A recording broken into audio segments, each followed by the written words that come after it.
أنفسنا ومن سيئات أعمالنا من يهده الله فلا مضل له ومن يضلل فلا هادي له أشهد أن لا إله إلا الله وأشهد أن محمدا عبده ورسوله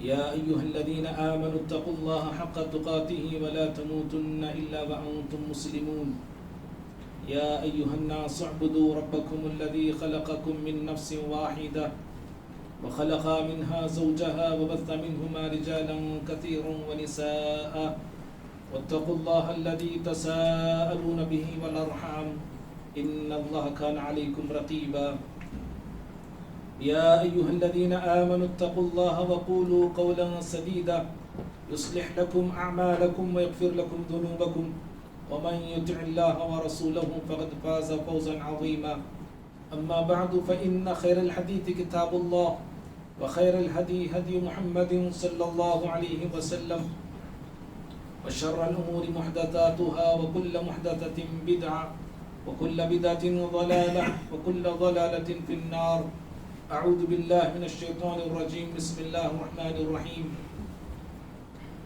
إن الذين آمنوا وعملوا الصالحات كانت لهم جنات الفردوس نزلا خالدين فيها لا يبغون عنها حولا. ہر قسم کی حمد و ثنا، بڑائی، بزرگی، برتری اللہ تعالیٰ کے لیے ہے. درود و سلام ہو تمام نبیوں پر، بالخصوص میرے اور آپ کے نبی احمد مجتبیٰ محمد مصطفیٰ صلی اللہ علیہ وسلم کی ذات اقدس و مقدس پر. اللہم صلی وسلم وبارک علی نبینا محمد صلی اللہ علیہ وسلم. محترم حاضرین جمعہ، ابھی میں نے خطبہ مسنہ کے بعد قرآن مجید کی مشہور سورۃ الکہف کی 2 آیتیں، سورہ نمبر 18 ہے، آیت نمبر 107 اور 108 پڑھا ہوں. اللہ تعالیٰ اس آیت میں جنت الفردوس کے مہمان بننے والے کون ہیں ان کا ذکر اللہ نے کیا ہے.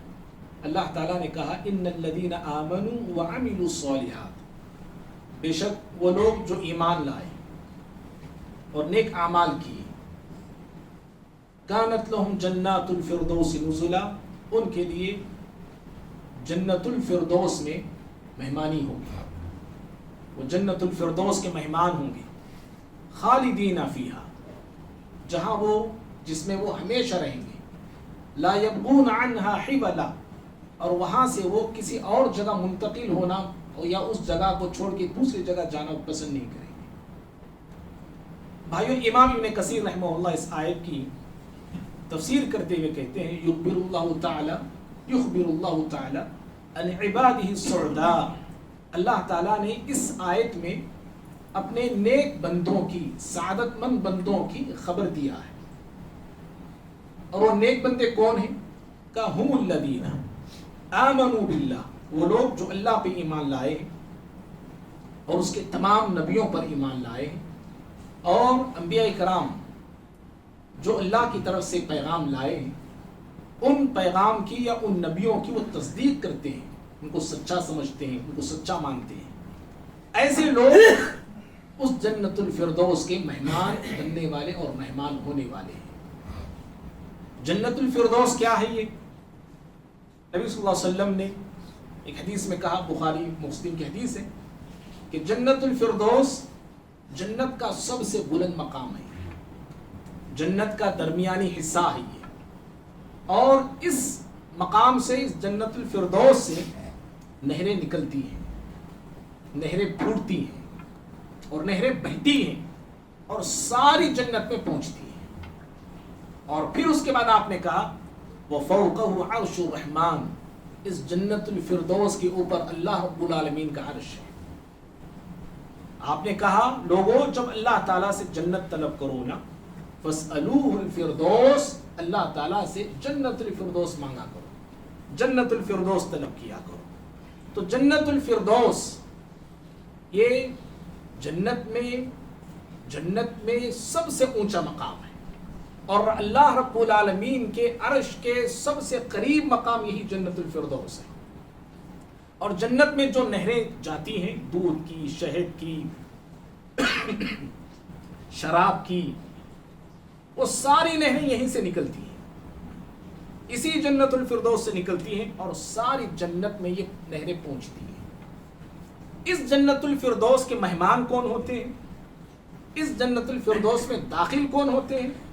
وہ لوگ داخل ہوتے ہیں، وہ لوگ اس جنت الفردوس کے مہمان ہوتے ہیں جن کی زندگی میں دو باتیں ہوں، ایک ایمان، دوسرا عمل صالح ہو۔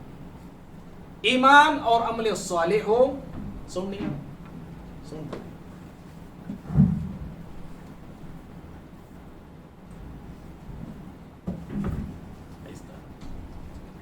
ایمان اور عمل صالح ہو تو ایسے لوگ جنت الفردوس کے مہمان ہوتے ہیں۔ اور عمل صالح کسے کہتے ہیں؟ عمل صالح میں دو باتوں کا پایا جانا ضروری ہے، ایک اخلاص ہو اور دوسرا اتباع سنت ہو۔ اخلاص ہے، اتباع سنت نہیں، وہ عمل صالح نہیں ہے۔ اتباع سنت ہے، اخلاص سے خالی ہے عمل، وہ عمل صالح نہیں ہے۔ اب میرے آپ کے اعمال کو ان دو چیزوں کے ذریعے ہم تولیں کہ میرے عمل میں اخلاص ہے، عمل صالح ہے، اور اگر اس عمل صالح میں اخلاص بھی نہیں، اتباع سنت بھی نہیں، وہ عمل ہو سکتا ہے، صالح نہیں ہو سکتا۔ بھائیوں، ہمارے معاشرے میں ایمان والے دو طرح کے پائے جاتے ہیں۔ مومن دو طرح کے ہیں، ایک مومن وہ جو اپنے اصولوں سے مومن ہے، اپنے باتوں سے مومن ہے، اپنے خیالوں سے مومن ہے، اور دوسرے مومن وہ ہیں جنہیں قرآن اور حدیث میں مومن کہا ہے۔ اور جنت الفردوس میں اب ان دو مومنوں میں کون جائے گا؟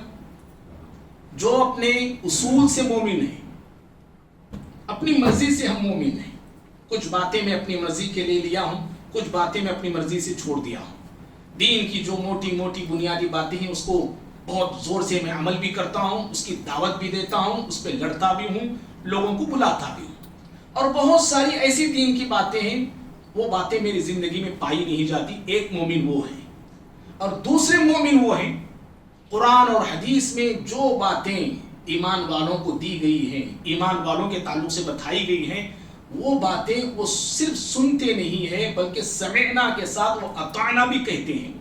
ہم نے سنا نہیں کہتے بس، جیسے یہود کہتے تھے، وہ کہتے ہم نے سنا لیکن ہم نے اس کی اطاعت بھی کی، ہم اس پہ عمل بھی کرتے ہیں، اس پہ ہم فدا بھی ہوتے ہیں، اس پہ ہم مر بھی مٹتے ہیں۔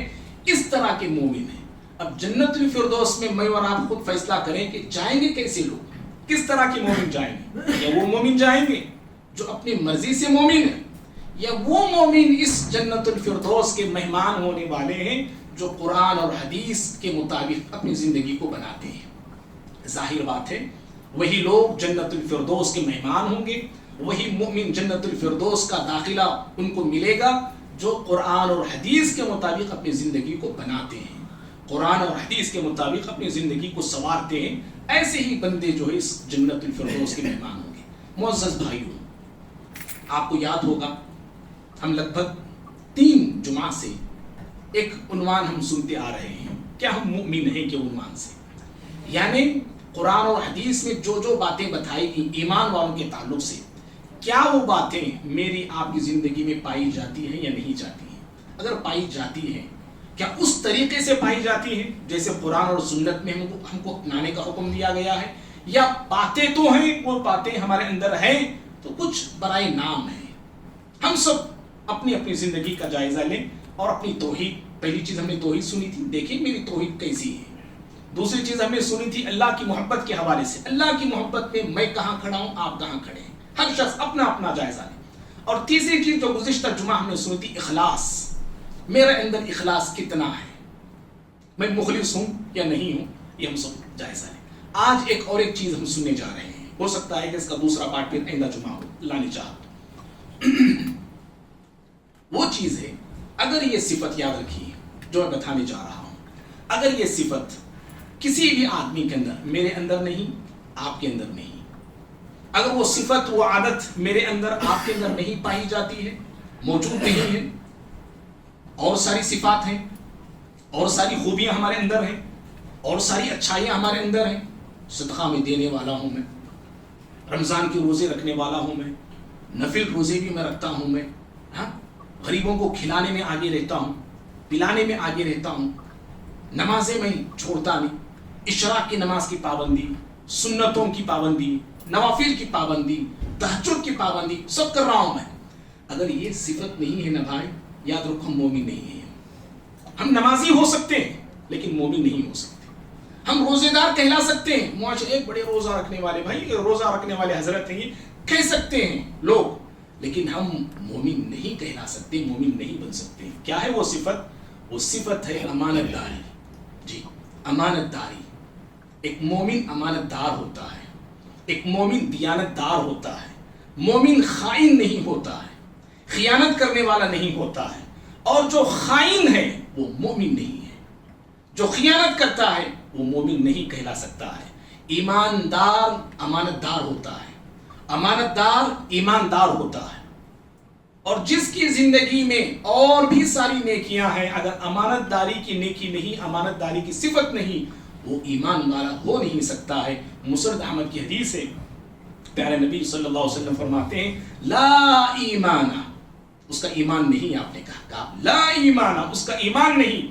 لمن لا امانت لہ، جس میں امانت کی صفت نہیں ہے، جو امین نہیں وہ مؤمن نہیں ہے. اور بھائیوں، آج ہمارے معاشرے میں، اس زمین پر، اس دھرتی پر امانت دار لوگ بڑے کم ہیں.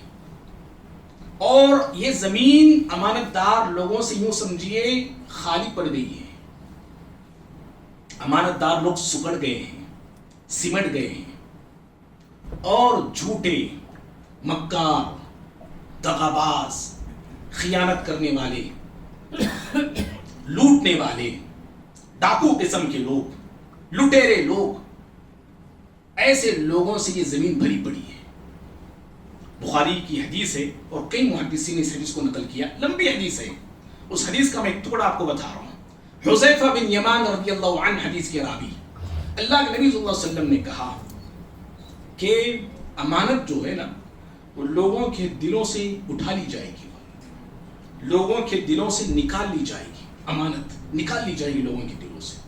اور لوگ بزنس کریں گے، خریداری کریں گے، کاروبار کریں گے، لیکن کوئی بھی انسان اس میں امانت دار نہیں ہوگا.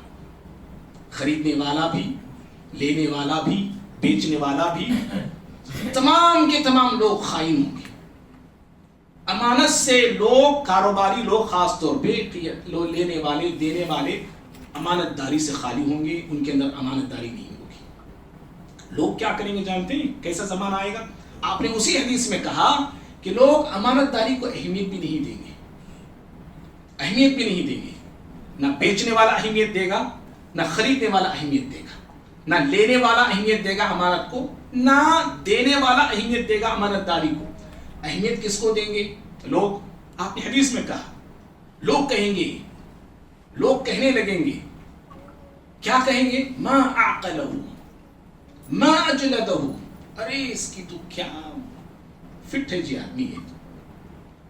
لوگ ظاہر کو دیکھنے لگیں گے، سجاوٹ کو دیکھیں گے، بناوٹ کو دیکھیں گے، اور تعریف کرنے لگیں گے کیا عقل والا ہے بھائی، کتنا ہوشیار انسان ہے یہ، کتنا مضبوط انسان ہے یہ.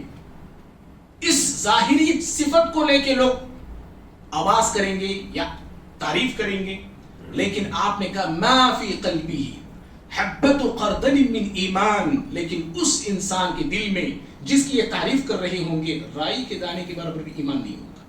سمجھ؟ جہاں ایمان نہیں ہوتا نا وہاں امانت داری بھی نہیں ہوتی، یاد رکھنا. جی، جہاں ایمان نہیں، جس کا سینہ ایمان سے خالی، اس کا سینہ امانت داری سے بھی خالی ہوتا ہے. جس کے سینے میں امانت داری نہیں، اس کے سینے میں ایمان بھی نہیں رہتا ہے. کوئی امانت دار ہے، کہتا ہے کہ میں امانت دار ہوں، وہاں پہ ایمان نہیں ہوتا ہے. جی، وہ مومن نہیں ہو سکتا ہے. جو مومن کہتا ہے اپنے آپ کو اور خیانت کرتا ہے، دغا دیتا ہے، مکر سے کام لیتا ہے، لوگوں کو الو بناتا ہے، لوگوں کو لوٹتا ہے، تو پھر ایسا انسان امانت دار نہیں ہو سکتا ہے. تو آپ صلی اللہ علیہ وسلم نے اسی حدیث میں آگے کہا امانت دار اتنے کم ہو جائیں گے زمین پہ، لوگ کہنے لگیں گے بھئی فلاں جگہ پہ ایک امانت دار ہے، فلاں بستی میں ایک امانت دار ہے، فلاں مقام میں ایک امانت دار ہے. اس طرح زمین امانت داروں سے ختم اور کم ہو جائے گی اور خائن لوگ, خیانت کرنے والے لوگوں کی بڑی کثرت ہوگی. اور بھائیو, آج ہم خود اس حدیث کی روشنی میں اگر اپنے معاشرے کا, اپنی زندگیوں کا, اپنے سماج کا, اپنے سوسائٹی کا, اپنی بستی اور اپنے ملک کا اور دنیا کا اگر ہم جائزہ لیتے ہیں, ہمیں پتہ چلتا ہے کہ خیانت ہر جگہ داخل ہو گئی ہے. مالوں میں خیانت ہو رہی ہے, انفرادی زندگی سے لے کے ملکی سطح تک, حکمرانوں تک, ہر کوئی مال کے اندر جو ہے گولمال کر رہا ہے. بس اسے مال چاہیے, کسی بھی طرح سے آئے, خیانت کر کے آئے, لوگوں کا خون کر کے آئے, لوگوں کا خون پسینہ چوس کے آئے, کسی طرح سے بھی آئے, نہ ڈبو کا والی, پیسہ میرے پاس آنا چاہیے, پیسہ میرے پاس ہونا چاہیے, وہ کسی طریقے سے آئے. سود سے لوگ لے رہے بھائی پیسے. کل ہی ایک ہمارے ساتھی وہ بتا رہے تھے کہ پیسوں کی ضرورت پڑی زمین لینے کے لیے, وہ لے جا کے جو ہے سونا وغیرہ جو بیوی کا تھا بینک میں لے جا کے رکھ کے میں لے کے آیا. میں نے کہا اللہ کے بندے, پتا نہیں کہ بینک سے سود لینا, سونا لے جا کے رکھنا اور وہاں سے پیسہ لے کے آنا, یہ تو سود ہے, یہ حرام ہے یہ. اس نے کہا کہ بھائی کون بھی دیتا ہے معاشرے میں, قرض کون دیتا ہے؟ میں نے کہا اللہ کے بندے, اگر اس طرح تجھے ایمرجنسی ہے, پیسوں کی ضرورت ہے, تو کوئی راستہ تلاش کرتا تو. لیکن زمین کے لیے تم سود لے رہا ہے. زمین تیرے ساتھ قبر میں آئے گی؟ وہ نہیں آئے گی. اس زمین کو یہیں چھوڑ کے جانے والا ہے, بلکہ آئے گا تو گناہ کا بوجھ تیرے ساتھ آئے گا. اگر پیسوں کی ضرورت ہے, سونا بیچ دو نا بھائی, بینک میں لے جا کے رکھے, بینک سے جو ہے سونے کے عوض سود لے کے آنے کے بجائے بیچ دو وہ سونا. جتنے میں نقصان میں جاتا ہے, کم میں جاتا ہے, سود سے تو بچ پاؤ گے نا آپ, سود جیسے گناہ سے آپ بچ پاؤ گے. لیکن ہمارا معاشرہ نہیں, سننا بھی ہونا یا چننا بننا بھی ہونا, دونوں ہونا. سود جاتا رہے, سود دیتا رہے, بینک سے ہو کسی سے بھی ہو, یہ معاشرہ ہمارا جھگڑا ہوا ہے. اور خصوصاً بھائی معاف کرنا, ہمارے مسلمان اکثر مسلمان اس میں جو ہے مبتلا ہے. تو مالی اعتبار سے معاشرہ ہمارا خیانت میں ڈوبا ہوا ہے. کمپنیوں میں خیانت ہو رہا ہے, امانت دار نہیں. کتنی کمپنیاں آئیں, سب کو صفایا کر کے چلی گئی. بازاروں میں خیانت ہے, امانت دار بازار امانت داروں سے خالی ہو گیا ہے. عہدوں میں خیانت ہو رہا ہے, نااہل لوگ عہدوں پہ آتے ہیں, اور لوگ چنتے بھی ایسے لوگوں کو ہے, منتخب کرتے بھی ایسے لوگوں کو جو نااہل ہوتے ہیں. ووٹوں میں, الیکشنوں میں, ہر چیز میں گولمال, ہر چیز میں گھپلا, مسجدوں میں گھپلا, مدرسوں میں گھپلا, کہاں زمینوں کے کاروبار میں گھپلا ہو رہا ہے. تو بھائیوں کہنا یہ مختصر یہ کہ ہمارا معاشرہ پوری طرح سے امانت داری سے خالی ہو گیا. کیا نمازی, کیا بے نمازی, کیا دیندار, کیا غیر دیندار, کیا حاجی, کیا قاضی, کیا حاجی, سارے کے سارے لوگ الا ماشاء اللہ, الا من رحم اللہ, اللہ جس پہ رحم کیا ہے وہ لوگ خیانت سے بچے ہوئے ہیں, امانت دار ہیں. معزز بھائیوں, امانت داری کی صفت یاد رکھنا, یہ مومنوں کی صفت ہے. امانت کا ایمان سے بڑا گہرا رشتہ ہے. جی, امانت کا ایمان سے بڑا گہرا تعلق ہے, بڑا گہرا تعلق ہے. اسی لیے اللہ تعالیٰ نے قرآن میں, بھائی تھوڑا سامنے آئیے, تھوڑا سامنے جگہ ہے نا سامنے. اسی لیے اللہ نے قرآن میں مومنوں کے جہاں اوصاف بیان کیا, نشانیاں بیان کیا مومن بندوں کی, انہی نشانیوں میں سے ایک اہم نشانی مومن بندوں کی امانت داری ہے. جی, امانت داری.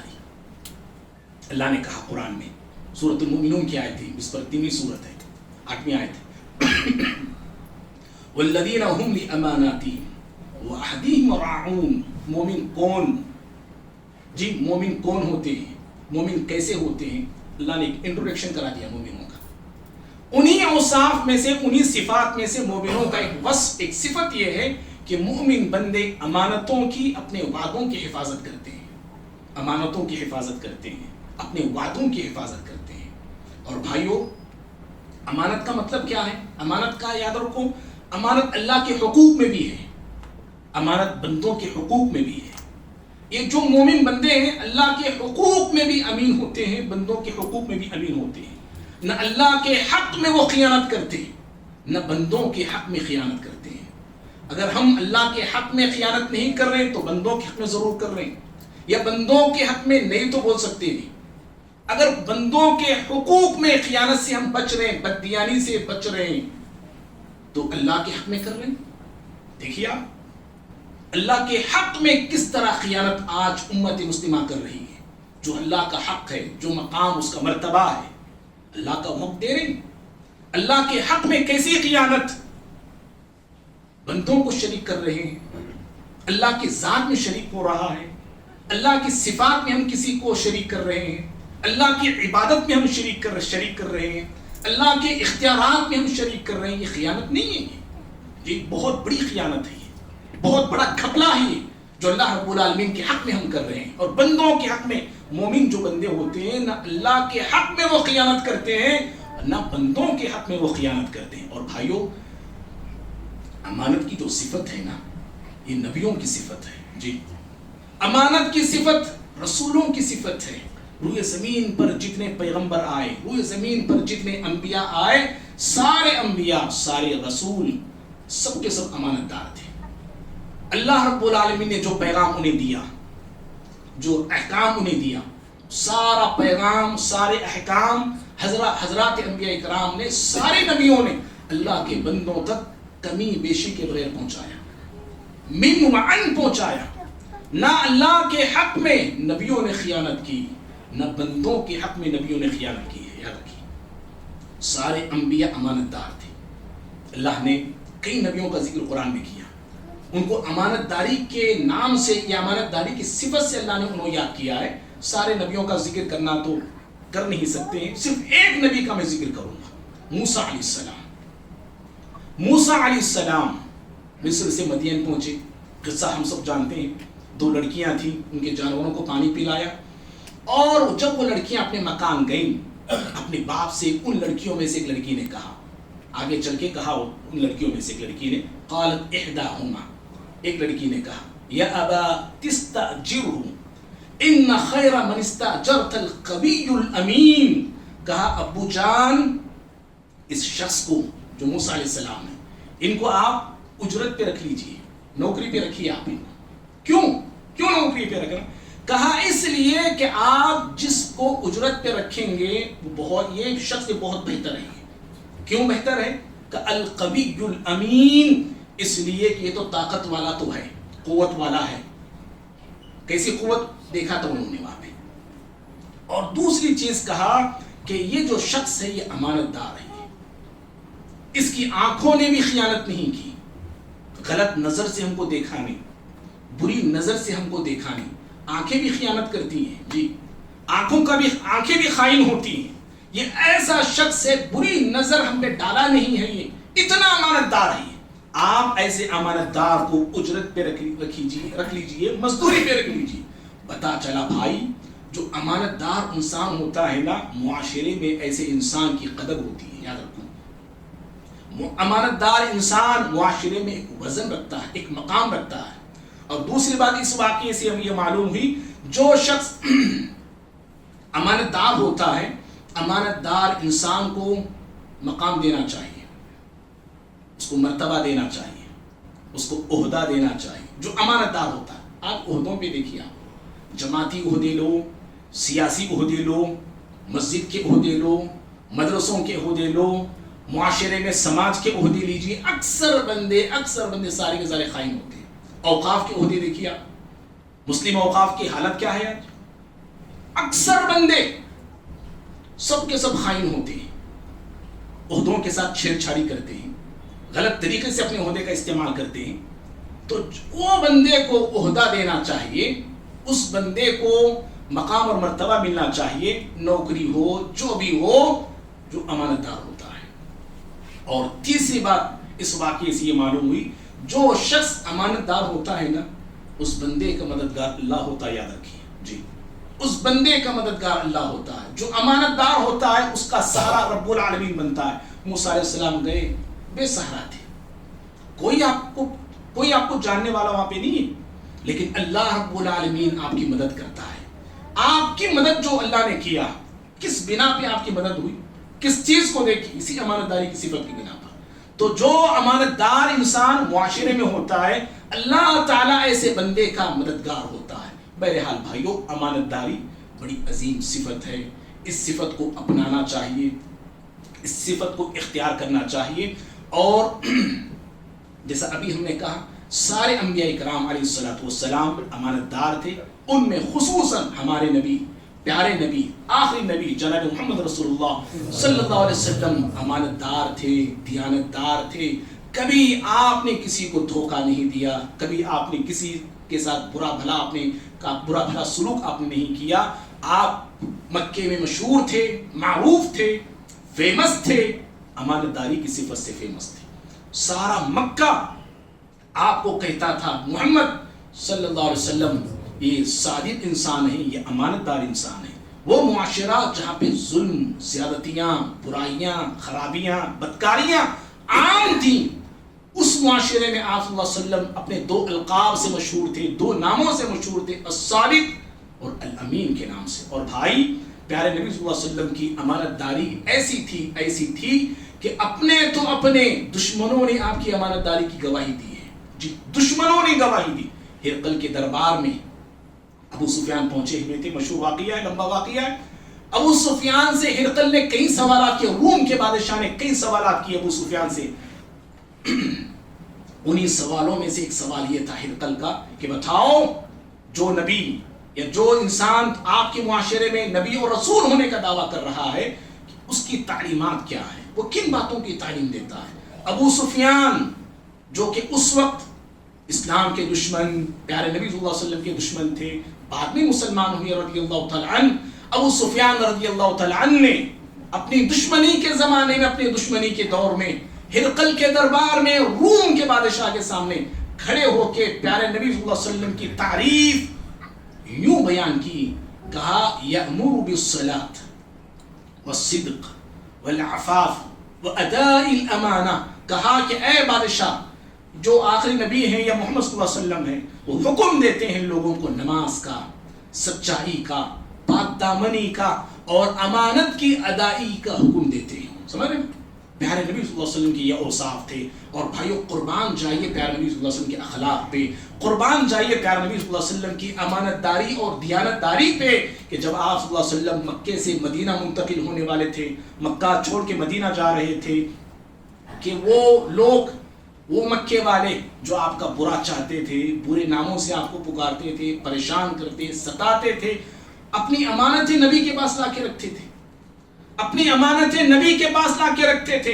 اور جب آپ مکے سے مدینہ منتقل ہونے والے تھے، آپ نے اپنے بستر پہ علی رضی اللہ عنہ کو سلایا. مشہور واقعہ کا آپ نے کہا علی رضی اللہ عنہ سے، نم علی فراشی، علی میرے بستر پہ سو جاؤ رضی اللہ تعالیٰ عنہ، دشمن تمہارا کچھ بگاڑے گا نہیں. اور یہ امانتیں مکے والوں کی ہیں، مکے والوں کے حوالے کر کے مدینہ آنا. قربان جائیے آپ صلی اللہ علیہ وسلم کے اخلاق پہ. آپ صلی اللہ علیہ وسلم کے پاس یہ موقع تھا، جن لوگوں نے آپ کے خلاف چالیں چلی، آپ بھی چل سکتے تھے. آپ کہہ سکتے تھے جو تم نے میرے تعلق سے کہا ہے، یہ تمہاری امانتیں میرے پاس ہی سب حساب برابر ہو گیا. تم نے بولا، میں نے رکھ لیا، ختم، قصہ خلاص، حساب برابر. آپ چاہتے تو یہ بھی کہہ سکتے تھے ایمرجنسی میں چلے گیا میں، کہہ سکتے تھے آپ صلی اللہ علیہ وسلم. آپ صلی اللہ علیہ وسلم چاہتے تو ایسے بھی کہہ سکتے تھے کہ بھائی تمہاری امانتیں صرف میرے پاس ہیں، مدینے کو آ گیا ہوں، آپ لوگ ابھی مدینہ دو، دے داؤ تمہیں. ایسا بھی آپ کہہ سکتے تھے. سمجھ؟ یا آپ کہہ سکتے تھے جب میں مکہ آؤں گا تب تم نہ لو، میں کہہ سکتے تھے ہم. آپ نے ایسے بھی نہیں کہا، آپ نے ایسے بھی نہیں کیا، بلکہ علی رضی اللہ عنہ کی ذمہ داری آپ نے دی. اور بھائیوں، اللہ اکبر، ہمارے اخلاق کیا ہیں آج اس معاملے میں؟ کسی کو دینا ہے تو دے تو لو، آ تو لو، پرسوں دے توں، جب دے توں، ایسے ٹھکا دیں، کام لے کے بھاگ لیں تمہارا پیسہ. کون سا بڑا پیسہ ہے بول کے تمہارا؟ ارے لیا کہیں کو، پھر بڑا نہیں تو کون سا بڑا پیسہ بول کے پھینکتا ہوں تمہیں پیسے لاکھوں، خرید لیتا ہوں تم لوگوں کو میں. ایسے کتنے لوگوں، ارے اللہ کے بندے، سمجھ رہے؟ جس بندے نے آپ کی مدد کی، جس بندے نے آپ کی جو ہے پریشانی میں آپ کا ساتھ دیا ہے، آپ اس کے ساتھ یہ سلوک، آپ اس کے ساتھ یہ برتاؤ، آپ کی زبان ایسی، آپ کا گفتار، آپ کا کردار ایسا، شرم آنی چاہیے. ہاں، شرم آنی چاہیے آپ کو کہ آپ اپنے محسنوں کے ساتھ ایسا سلوک کرتے ہیں. معاشرہ بھرا پڑا ہے اللہ کے بندو ایسا, خصوصاً عورتوں میں یہ بیماری زیادہ پائی جاتی ہے. بہرحال بھائیوں, امانت داری کی صفت یاد رکھنا, یہ نبیوں کی صفت ہے, نبیوں کی صفت ہے, یہ انبیاء کی صفت ہے یہ. اور جو بندہ اس صفت کو اپناتا ہے نا, جو بندہ اس صفت کو اپناتا ہے وہ آخرت کے دن کن کے ساتھ ہوگا جانتے ہیں؟ جو بندہ اس صفت کو اپناتا ہے, نبیوں کی صفت جو بندہ اپناتا ہے, آخرت کے دن, قیامت کے دن کن بندوں کے ساتھ اس کا حشر ہوگا انشاءاللہ عیدہ جمعہ ہم اسی پہ گفتگو کریں گے. اور امانت کا ایک بہت بڑا وسیع مفہوم ہے. امانت میں کیا کیا چیزیں آتی ہیں ہم کو ایک ہی معلوم, مال کے بارے میں, مال کے بارے میں ایک ہی معلوم, اسی کو ہم امانت سمجھیں. امانت میں کیا کیا چیزیں آتی ہیں انشاءاللہ اس پر ہماری گفتگو جاری رہے گی. اللہ تعالیٰ سے دعا ہے اللہ رب العالمین مجھے بھی, آپ کو بھی, ہم سبھی کو امانت دار بنائے. اللہ رب العالمین خیانت سے, دھوکہ دہی سے, فراڈ سے, گولمال کرنے سے, گھوٹالہ کرنے سے اللہ تعالیٰ ہم سب کی حفاظت فرمائے. اور اگر اس معاملے میں ہم سے غلطی ہوئی ہے, اللہ ہم سب کو اپنی غلطی کو غلطی مان کر اللہ کے سامنے توبہ کرنے, معافی مانگنے, اور جن لوگوں کا مال ہمارے سر ہے اللہ ان کو لوٹانے کے اللہ ہم سب کو توفیق عطا فرمائے. اللہ رب العالمین دنیا اور آخرت ہم تمام کی بہتر بنائے. ہر خیر اللہ ہم تمام کو عطا کرے, ہر شر سے اللہ ہم سب کی حفاظت کرے. آمین. اقول قولی ھذا استغفر اللہ لی ولکم ولسائر المسلمین من کل ذنب فاستغفروه انه هو الغفور الرحیم.